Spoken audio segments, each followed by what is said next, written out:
left by the Obasanjo administration at the end of May 2007 is factually incorrect. At the end of May 2007, Nigeria's gross reserves stood at $43.13 billion, comprising the Central Bank of Nigeria's external reserves of $31.5 billion, $9.43 billion in the excess crude account, and $2.18 billion in the federal government's savings. These figures can be independently verified from the CBN's accounts. The figures of $67 billion alleged in Mrs. Ezekwesili's statement is therefore clearly fictitious.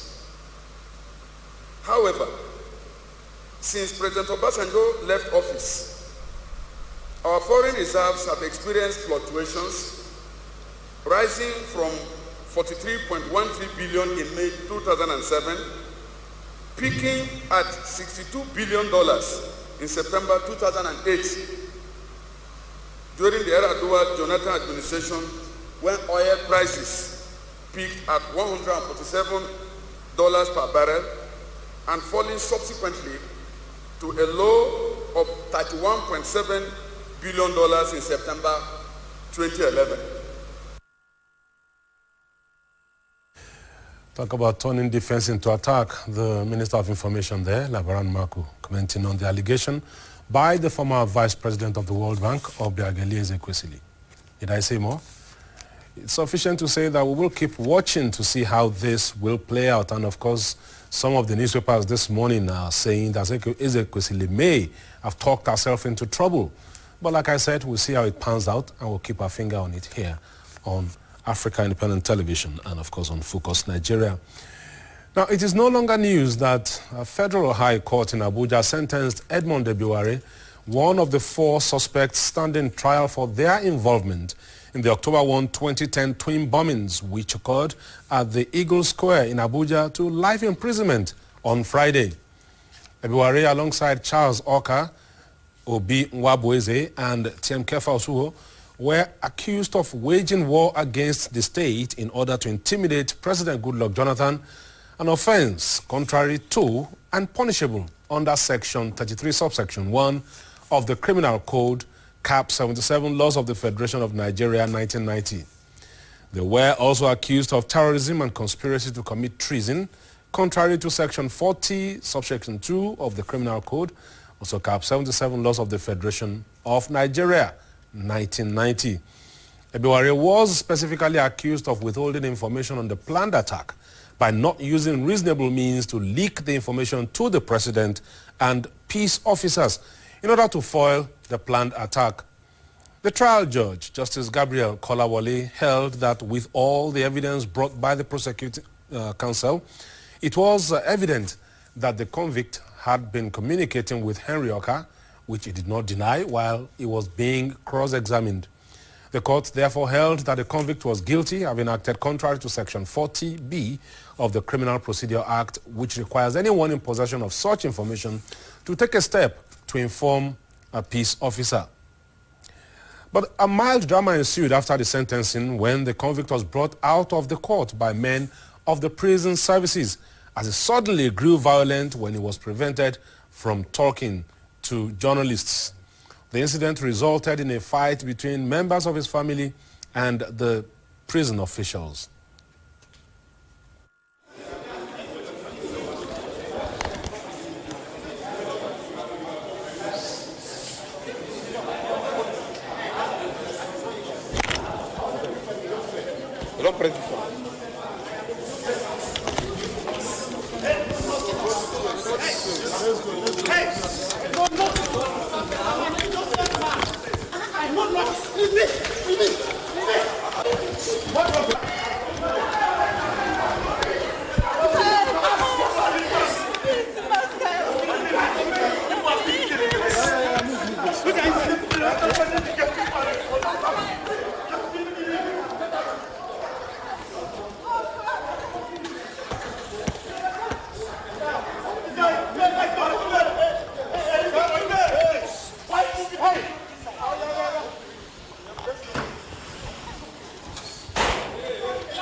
took the intervention of the mobile policemen and men of the State Security Service to calm the tension within the premises of the court there.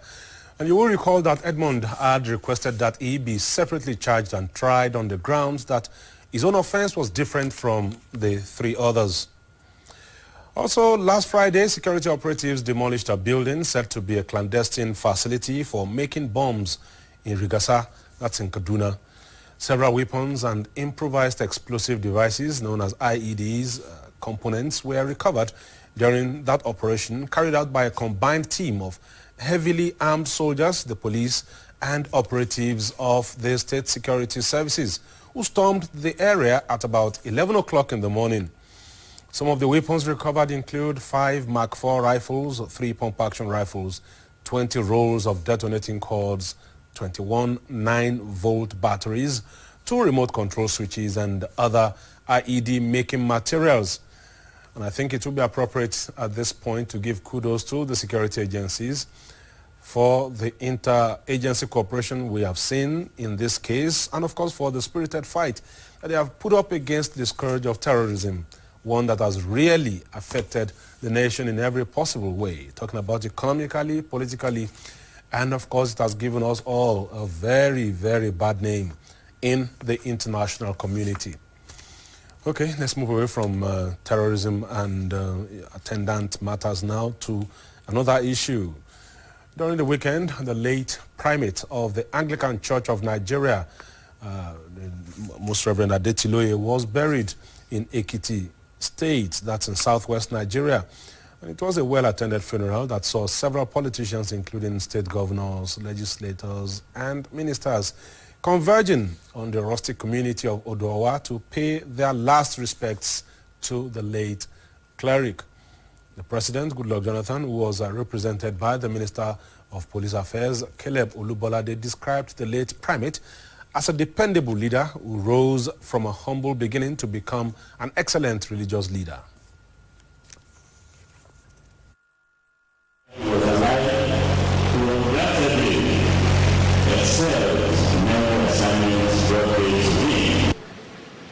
He never ceased to speak truth to power.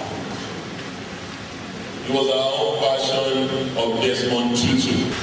But we do have cause to worry for ourselves. For daily we are struggling with the power of ego. We are struggling with the power of sin. We are struggling with the power of greed. We are struggling in human relationships. The Most Reverend Adetiloye was born in 1929 and he died on December 14, 2012. We pray that his soul will rest in peace, and of course may Nigeria have many more of such men whom we can speak well of even after they have gone. Now let's move on now to the issue of the day, and we shall be looking at the ongoing constitutional amendment process with a specific focus on the creation of states. This has been a hotly debated issue in Nigeria, and it is one that is yet to abate. Now, for the proponents of state creation, and you are likely to find this group more in the southeast geopolitical zone, more states must be created for fairness, equity, and justice. They argue that there is a need to balance the equation of Nigeria to convince everyone that the nation is for all.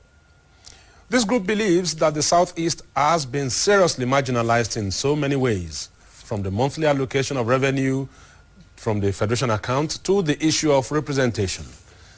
Many analysts have agreed that it is imperative that the Southeast must be the first to get a new state in order to give this zone an equal number of states as the other geopolitical zones.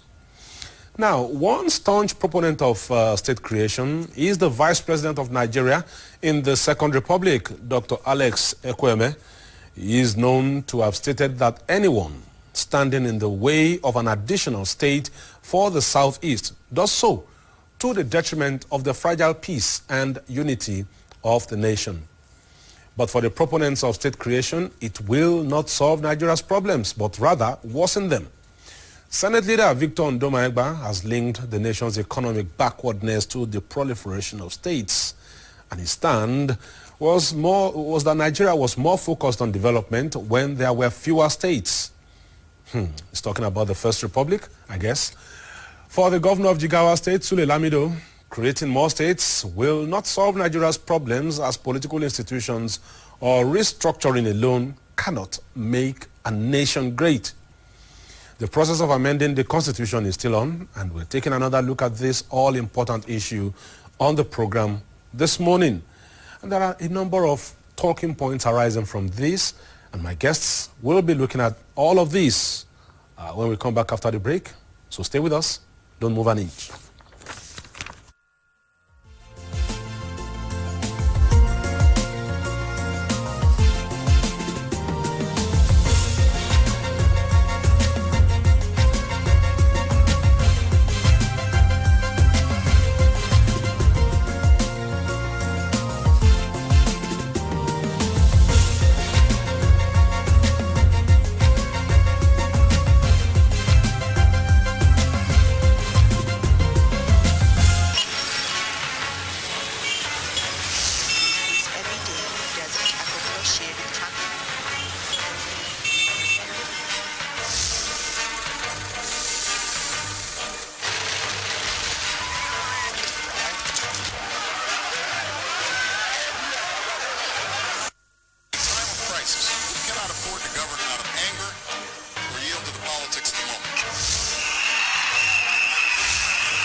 Thank you for staying with us. You're still watching Focus Nigeria this Monday. And if you're just joining us, I did say in my introduction that we will be taking another look at the issue of creation of states.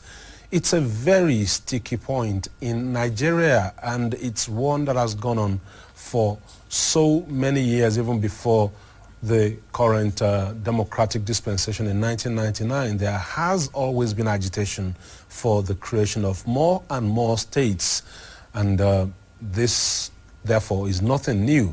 But what is new is that there are so many schools of thought on the effects this will have on the polity, and those are the issues we'll be taking a look at this morning on Focus Nigeria.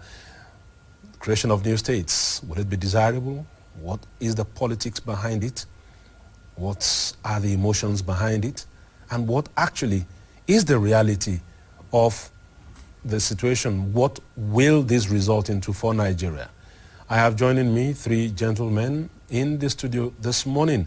And starting from my right, I have Honorable Aliyu Gebi. Is a member of the House of Representatives from the Congress for Progressive Change, that's CPC, representing Bauchi Federal Constituency. He is the chairman of the Committee on Internal Security and deputy chairman of the Committee on Trade, Customs and Free Movement of Persons, in the ECOWAS Parliament. Thank you very much, Honorable Gebi, for joining us. Thank you for having me. Joining us this morning is also a lawyer. Mr. Tolu Babale is a lawyer based here in Abuja. He's also a politician to a large extent because he's been chairman of Akoko Southwest Local Government Area in Ondo State. That's in southwest Nigeria. Thank you very much, Barrister Babale, for joining us. Thank you. Also here this morning is Honorable Kyari Egudbawu. He's a member of the People's Democratic Party representing the Maiduguri Federal Constituency in Borno State. Thank you very much, Honorable, for joining us. So let me start from you, Honorable Gebi, looking at state creation. Like I said earlier on, it's been something that a lot of people have talked about. This group of people will come and say, we want this state for this reason, we want that state for that reason. There are, at the last count, well over 45 requests for states before the National Assembly from across the country. Some people want their states to be split into two. Some want their states to be split and merged with parts of other states in order to form their own states. But in all of this, what do you think? Will it bring equity? Will it bring the justice and fairness that people are talking about? Absolutely not. Again, let me reiterate, absolutely not. But this is my own personal opinion. For me, state creation has always been a tool for further division within our ranks. It is a tool for disintegration rather than reintegration of the entire nation. We're a federal republic. And if we keep on dividing ourselves, you're going to end up having contiguous entities of people. Let's say, for example, you split state A into two. Just like you said, certain states want to be splitted evenly or down the middle and so on and so forth. You'll find a particular set of people only in one section of the state and another contiguous entity in another state. Where does that leave us as a federation? Meaning, if you're a majority here today, tomorrow you're a minority here. And we know people have so many sentimental attachments to this identity that I am an indigene of this and indigene of that. One. Two, there's absolutely a huge question mark when it comes to sincerity of purpose. As with everything else we do in this country, what is the purpose? What is the reason behind asking for this splitting up of states? Will it foster better, again, like I said, integration of the federation? Will it do better for Nigeria, or will it do better for only a few groups of people? We have to look at it holistically. We have more problems now than we ever did, and state creation will only seek to exacerbate these problems, either along religious lines, along ethnic lines, along tribal lines, along whatever lines that you want to look at it. So it may be a good thing, but certainly not now. I think we have one too many states, if you were to ask my opinion. I think the best thing that happened to us was the 19 states. If there was a way of going back to those 19 states, I believe you me, I would support it with all my fingers and toes and everything I have. You only have one vote. You can't vote with your fingers and toes. Well, Barrister Babale, let me take it up from where he left off. He's talking about the fact that there are already too many states on ground. Now, but looking at it even from the point where Nigeria began to split into more and more units right from the 60s, a lot of people still think that Nigeria did a lot better than she's doing now, when there were just three or let's say four regions, the northern region, the eastern region, the Midwest, and the western region at that time. And he says the fewer the better. What are your thoughts on that? Well, thank you, moderator. The problem with Nigeria and agitating for state creation started with when we evolved the use of state as a means of dividing our national resources. Before the advent of oil, when we have the regional system, you will discover that in the history of Nigeria, only one state has been created by a democratically elected government of Tafawa Balewa, and that is the Midwestern state. And the reason why it was very easy for it to be created then was because they had the intention of weakening the base of Awolowo. In fact, there was no genuine intention to create that state. The state was created because of political expediency of that time. And you know that as at that time, there was nothing like this rampant sharing of national resources, sharing of allocation. No federal allocation. There was no federal allocation there. So the issue of a creating state as at that time was not a big deal. But now, state, the number of states you have will determine the number of, the amount of allocation you have in your region. Babangida created a lot of confusion. He subdivided Nigeria into 6 geopolitical zones, which further, made an attempt to disintegrate Nigeria without creation of the 6 geopolitical zone, just like my brother has said.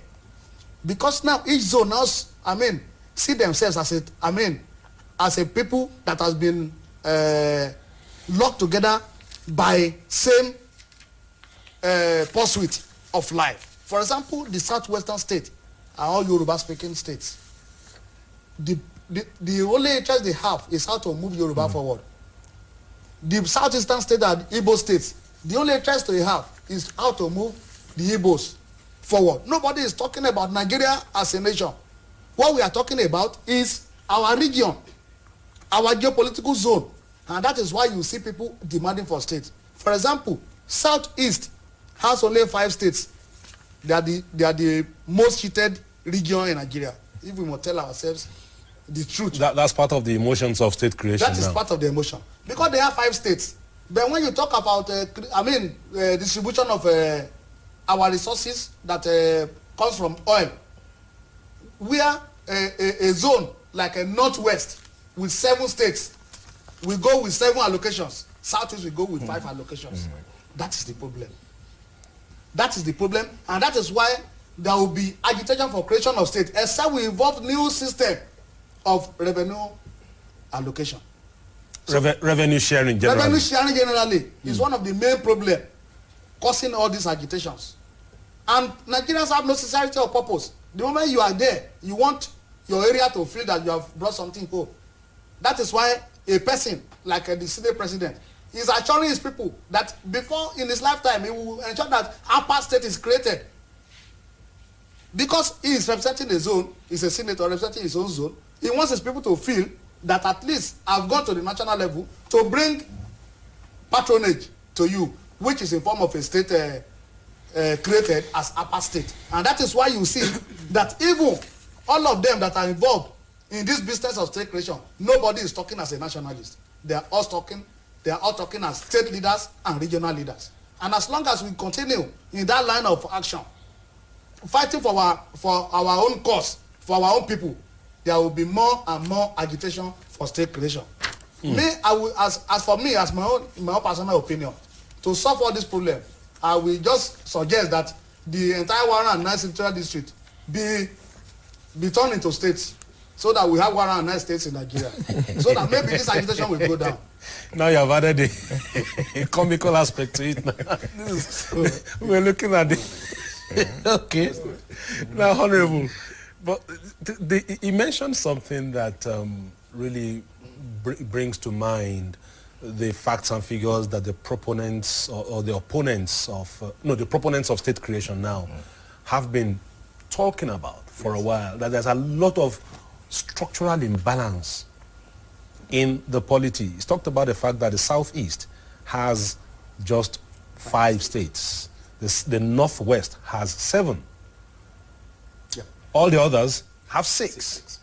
Now, when you look at not just that fact, the fact that the distribution of these states, when you break it down into representation, looking at how many senators each state has, then you look at how many senators will come from each zone, how many members of the House of Representatives will come from each zone, how many local governments each state has, and all of that, the imbalance begins to get a lot more alarming when you look at it.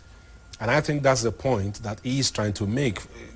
But where does it all take us when we take a look at all of this? Because the bottom line, the very basic here, is access to resources. That has always been the primordial issue since the creation of man. Now, let me first of all comment that state creation is as a result of seeking quantity of allocation from the federal government. I want to disagree with that. Because I think it is rather a means of certain people who feel that their own identity, their own culture, their aspirations is being subsumed by the majority in a state. So they want a means of, being identified in the country and being properly represented at the federal level. And that is the reason, to me, why people want to have their own state. Yes, but the first instance that when we had North and South, or rather the West, the East, and the North, then during Tafawa Balewa's regime, the Midwest was created for political purpose. Yes, I agree. But now, the subsequent states that were created during Gawan regime, from 4 to 12. Then during Murtala Obasanjo regime, from 12 to 19. Of course, and the Babangida's mega proliferation of states, from that to up to 36 states. Was it the choice of Nigerians? And that's what we have in the constitution today, the 36 states of Nigeria. From 4 to 36, that is almost about 8 times. Yeah. 8 times. Now, who did that? It was by military fiat. So if you say you don't want to create states now, that you want to maintain the 36... Does it make any difference that these states were created by military fiat? Of course it does. It's not just the states that were created by military fiat. The local governments were also created that way. It's true, yeah. I will come to the local government issue. Of course it does matter. At that point, people didn't have to write memorandum, like the House of Representatives, about 360 federal constituencies. Each and every one of us went back to our constituency. We held a hearing. What do you want? And we brought, the voice of our people and submitted to the National Assembly. Now, when these 36 states were created, from 4 to 12, 12 to 19, 19 to 36, was there any memorandum? Were the people's opinion asked? No. It was by military fiat. Probably 3 or 4 military guys would sit somewhere in a closed door and say, look, I want this state. Okay, fine. Which local government? Pap. You give it to them. So if we say we are not going to create more states, as Nigerians are demanding for it. Now, what about the present 36, which was created not through the will of Nigerians? Are we going to put it to referendum? Because you cannot just put it through the throats of Nigerians, whereby some people who had the opportunity of having some, big guys in the military then, just an individual. And now they got a state through that means. And today, where there is the rule of democracy, and people have legitimate reasons to cry out and get what they want. But now, let me come to that again. Now, look at the issue, for example, the appointment of ministers into the federal cabinet. It is a constitutional issue that at least a minister must be represented from each state, in the president's cabinet. Now, there are states that I know of whereby you have a lot of, probably they are minority, but when you look for the educated elements, you find it in their midst.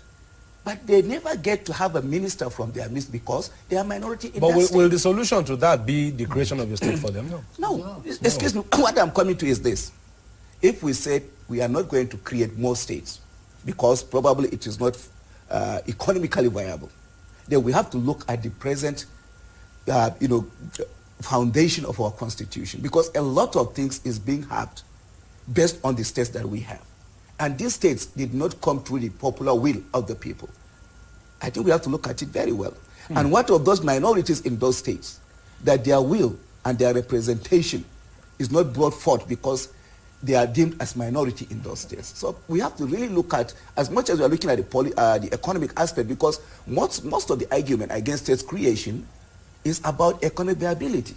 Then we'll go back and look at what fiscal federalism is all about, so that certain things will be incorporated into the constitution, so that each state is motivated to come out, to bring forth its God-given resources. Okay, let me pick up one issue you raised here now and give to Honorable Gebi. He's talked about the legitimate aspirations of some people in certain states and why they want their own states to be created for them. But that has always been the case anyway. When you look at the reasons behind the creation of so many of the states we have today, they were as a result of legitimate aspirations of some people, perceived injustice or perceived marginalization, and people saying, no, we want our own state. Now, all of these states, all of these creations, have they succeeded in allaying the fears of the minorities, their fears of marginalization, their fears of domination. Have these fears been allayed by the creation of these states? No. First and foremost, in this country, who is not marginalized? Who is not maligned? Who is not hard up when it comes to the scarce resources that the country has? State creation will not assuage these problems. It will rather put substantially more burden on a very fragile system as it is. If you feel you're a minority, if you feel you're marginalized and so on and so forth, remember the exercise that we just carried out now, recently, late last year, ending of the year last year actually, the public hearings that my colleague just referenced, the 360 constituencies and so on and so forth. We gave people the option, do you want to be an indigene, to be identified as an indigene, or do you want your place of residence to count? This is entirely up to them. Now, if I choose to be counted because of my residence status, that gives me the full rights of an indigene. Now, if these rights are given to people, what further need do we have for further division of the physical entity called states and so on and so forth? 1. 2, let us also remember, if you split a state, you are going to create more permanent secretaries, more directors, more this, more that, and so on and so forth. Again, you are burdening the system. Then talking about representation in the House of Representatives. Already there are 360 of us. Already people are saying it is too much and so on and so forth. We are this, we are that. No, it's not in the House of Reps. I'm talking about the cabinet. But still, new states follows naturally. New states because when you have more ministers in the cabinet, you're going to have more reps, members in more the House senators, of Reps, more permanent secretaries. Each state. No, obviously. That is Nigeria. Yeah, but once you do that, rather, like somebody mentioned earlier, we should look at the system. It is the system that is not working. It is not the creation of states or whether we have 109 states or 36 or 19. It is the sincerity of purpose which is lacking in all of us. We're a federal system, we're a federation. There is nothing unique about us. We're either as special as everyone else or everyone else is as special as us. If we want to look at our politics and so on and so forth, everything boils down to politics, representation in terms of votes and so on and so forth. Let us go back to electoral colleges just like the American system, where your density determines how many votes you would have. Even if you are 100 million and you allocated 3 electoral votes, that's it. They're the 3 that will count and so on and so forth. Then distribution, like my brother said here, I totally disagree. When you say they have 5 states and Northwest has 7, and there is still a disparity or people feel they are not getting... my brother, you will combine all those 7 states before you can get what one state in that other part of the country gets in terms of allocation. The problem is us. It is not the system. There is lack of political will. Again, let me stress, there is lack of sincerity of purpose. We are Nigerians, and we should look to solving problems as Nigerians, not as an indigene of Bauchi or an indigene of Maiduguri or whatever. You can have your state today. You can have your ministers, you can have your House of Representatives members and so on, and they will do absolutely nothing for the benefit of the common man. Is that a worthy cause? No, rather the ones that we have should be held accountable. There should be transparency in whatever it is done, and there must be the political will to move Nigeria as a singular entity forward, not as a subdivided cake, as we like to call it. Barrister Babale, yes, the national cake seems to be the crux of the matter here, really. How much resources are allocated to each state, and in this case, local governments too. Now, if you take, you raised a very, very pertinent issue there.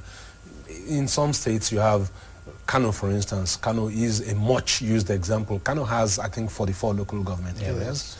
Take Bayelsa. Bayelsa has 8. So in terms of resources, who has more? It's quite clear. Now, when you take a look at all of the states as they are today, coming back to the issue of fiscal federalism that he raised earlier, how viable are these states? How many of them can really stand on their own if there is no allocation from the federation account today? None. Well, thank you, moderator. Let me first of all say this, just to disagree with my friend on the other side, that it is only possible to create state when there's nothing to share, or when military wants to create state. Under our constitution, this National Assembly that is presently considered can never create a single state. Why do you say so? Thank you very much. The provisions of the constitution related to creation of state is section 8, subsection 1A to D. If you read that that provision of Section 8. If you do a community reading, you will discover that there are so many problems, loopholes created that will make it impossible to create states. Tell us about these loopholes. You are the lawyer here. Thank you. Section 1 of Section 8 says that an act for the creation of state shall only be passed by the National Assembly if, that's Section 1A now, a request is made by an area demanding for a state, and such request is approved by 2/3 majority of representatives of the people of that area in the 2 houses of National Assembly, in the House of Assembly, and in the local government. Okay. That is of Section 1A.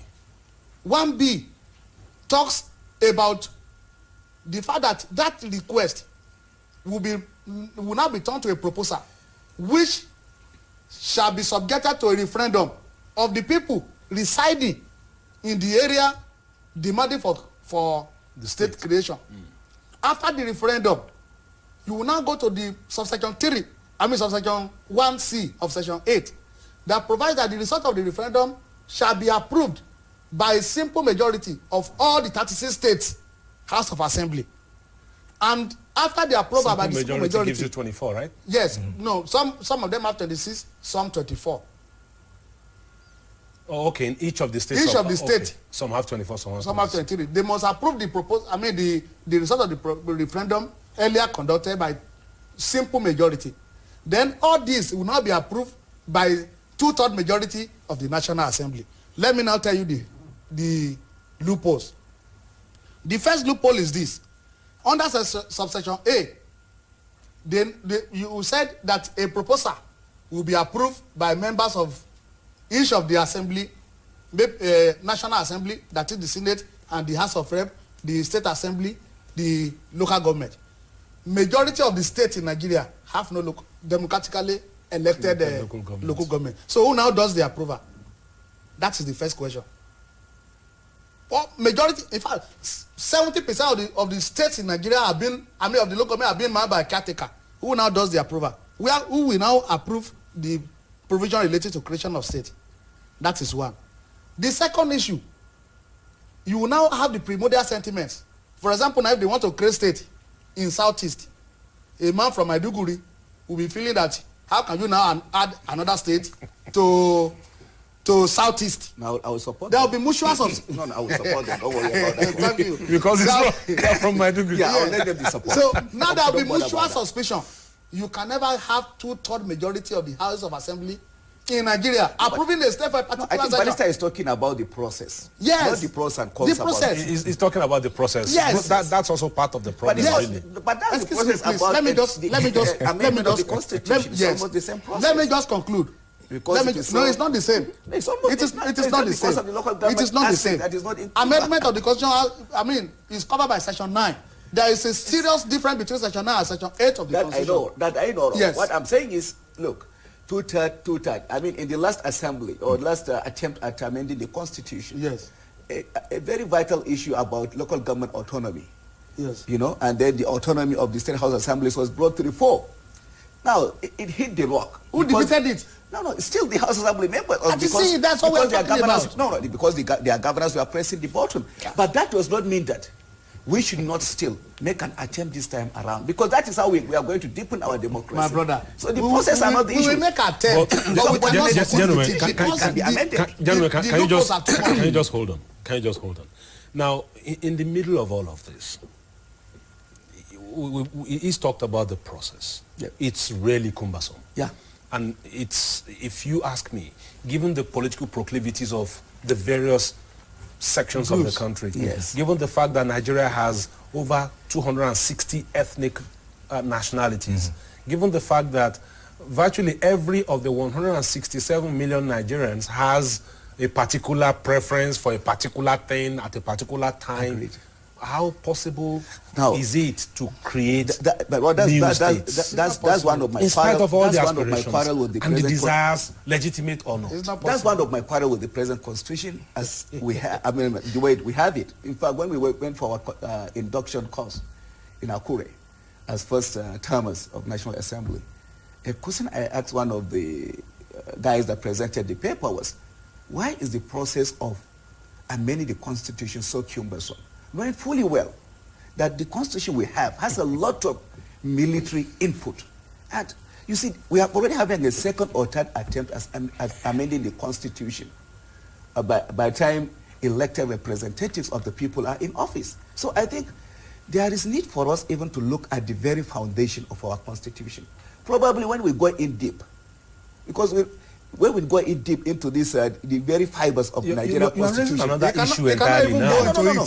You are raising another issue right now. The issue you just raised now, Honorable, the issue you just raised now is one that a lot of activists in Nigeria have raised. They've called the 1999 Constitution Decree 24. Yes. That it is not a people's decree, that even from the very preamble, the Constitution lies against itself, saying we the people of Nigeria do hereby, which people. And that's really, but I don't want us to get bogged down. Let me just chip in one thing. But if I may.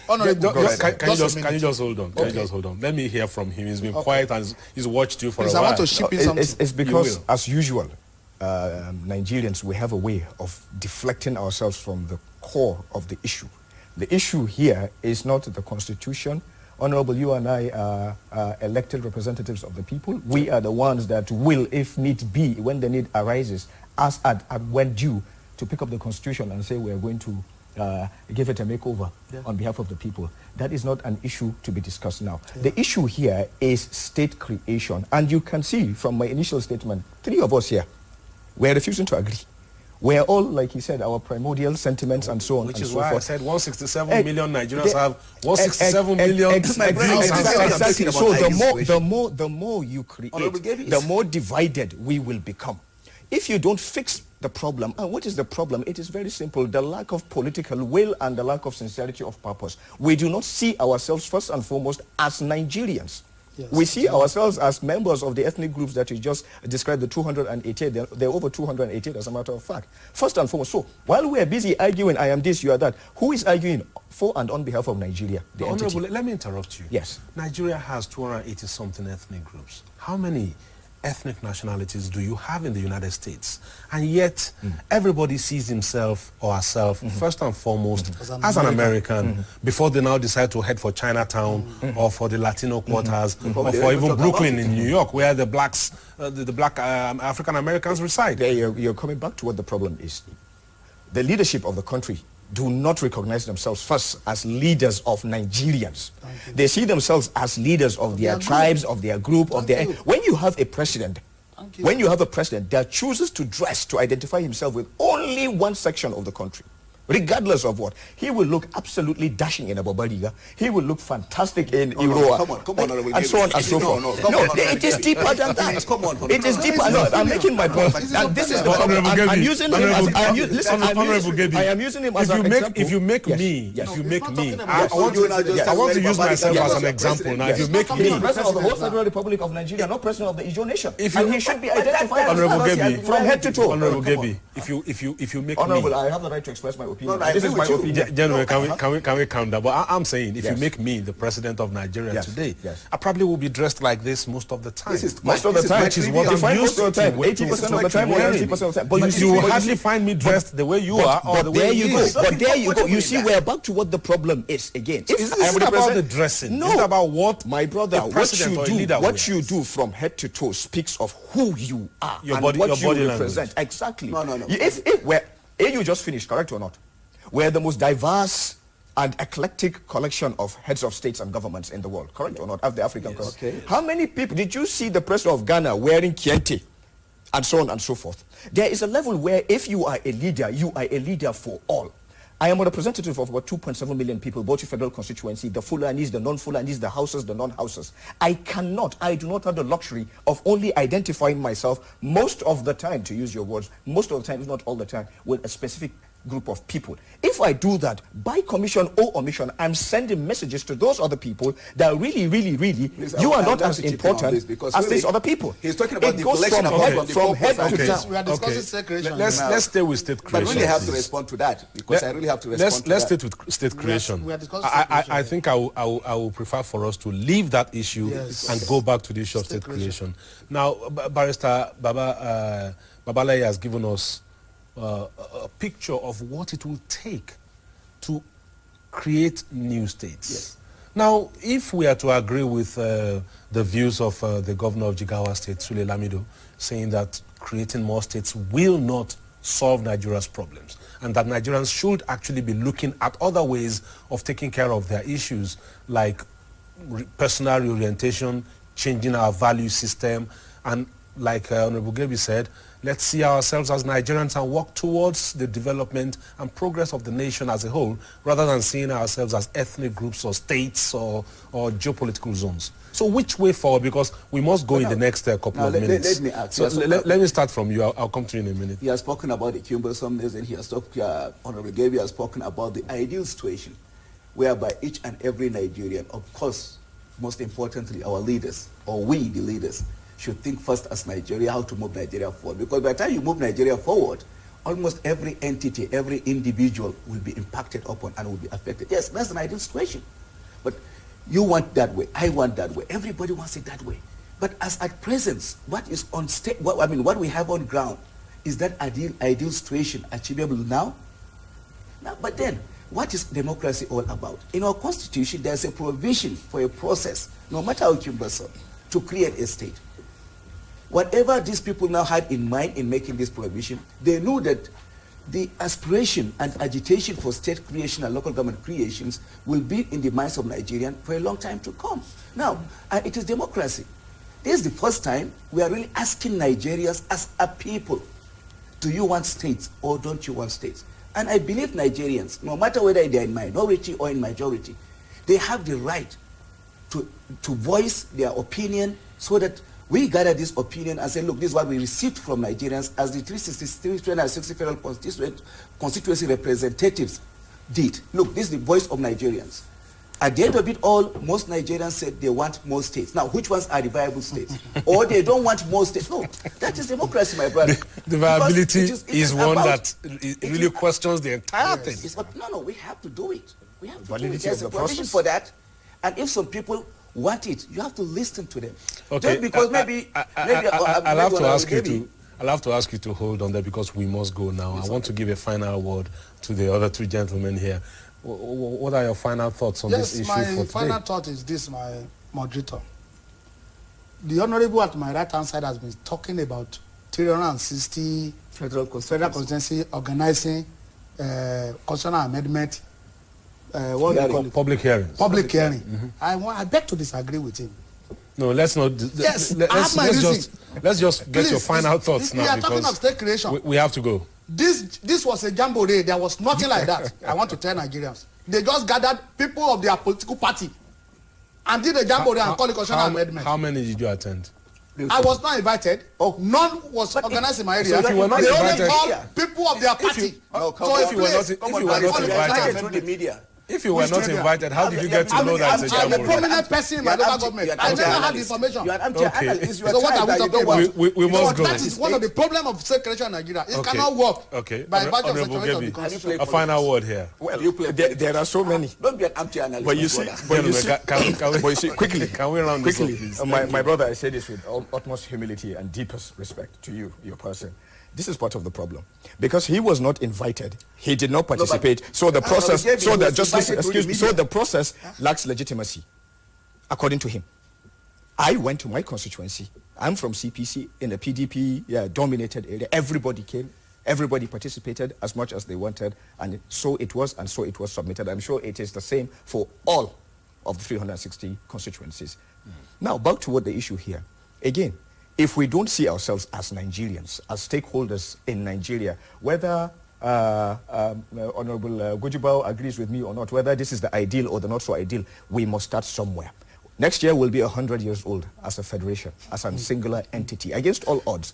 If we don't see ourselves as stakeholders, remember the mantra of Nigeria, unity and faith Peace then progress. If we don't have that unity, if we don't see ourselves as Nigerians first and foremost, then all this discussion and argument, the purpose is just futile. Okay, thank you, gentlemen, but we have to go now. It's been a very engaging discussion, really, because I wish I had one more hour for us to talk about this. But I must thank you very much for coming on the program. I've been speaking with Honorable Aliyu Gebi of the he's a member of the Congress for Progressive Change, CPC, from Bauchi State, representing Bauchi Federal Constituency, the chairman of the Committee on Internal Security. He's been joined by Barrister Tolu Babale, who practices law here in Abuja, former local government chairman in Ondo State. That's Akoko Southwest Local Government. Which of the Akokos are you from? I'm from Akungba. Akungba, okay. That's the former governor. I'll reach out to your representative. I must also thank Honorable Aliyu Ibrahim, who is a member of the People's Democratic Party representing Maiduguri Federal Constituency in the House of Representatives. We're looking at the issue of creation of new states in Nigeria. And it's so difficult to get Nigerians to agree on this particular issue.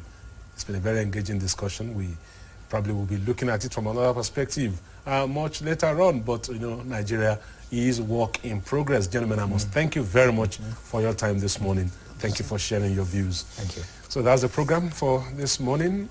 We thank you for being part of it. Join us again on Tuesday for another edition of Focus Nigeria. My name is Kunle Adewale. Make sure you stay out of trouble so that we can see tomorrow and have another good time together looking at issues affecting Nigeria, our own dear native land. Have a great day.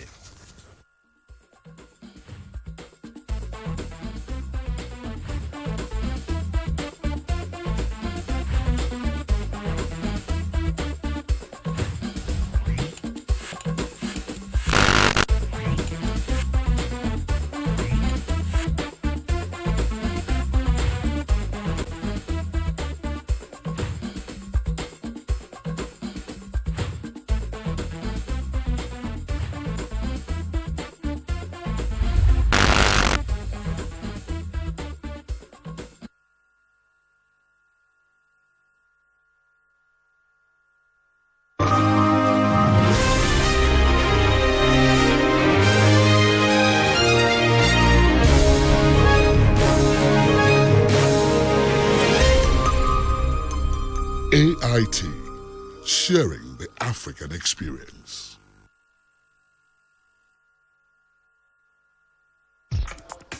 He's here. Where are you? Oh no, sister, I can't let them see me like this. It's really bad. Okay, I'm coming.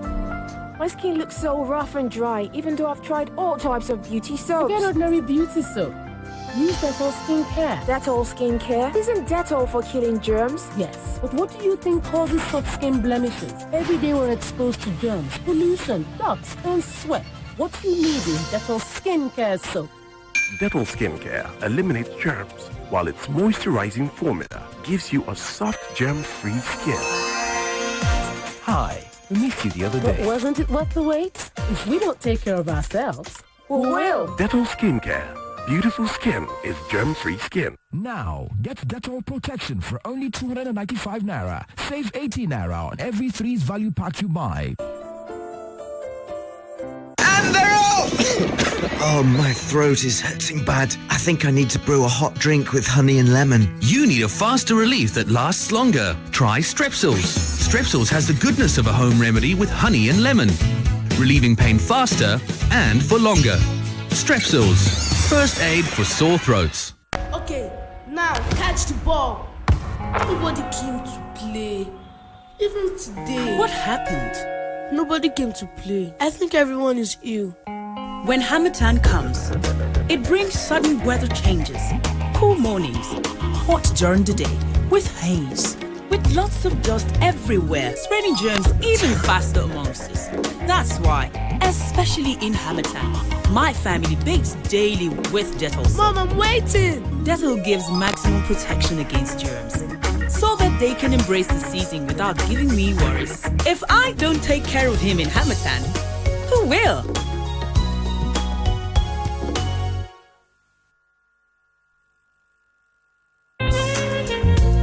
The National Executive Council of the Nigeria Union of Journalists, NUJ, presents the 2013 Annual Awards Night to honor dedicated, diligent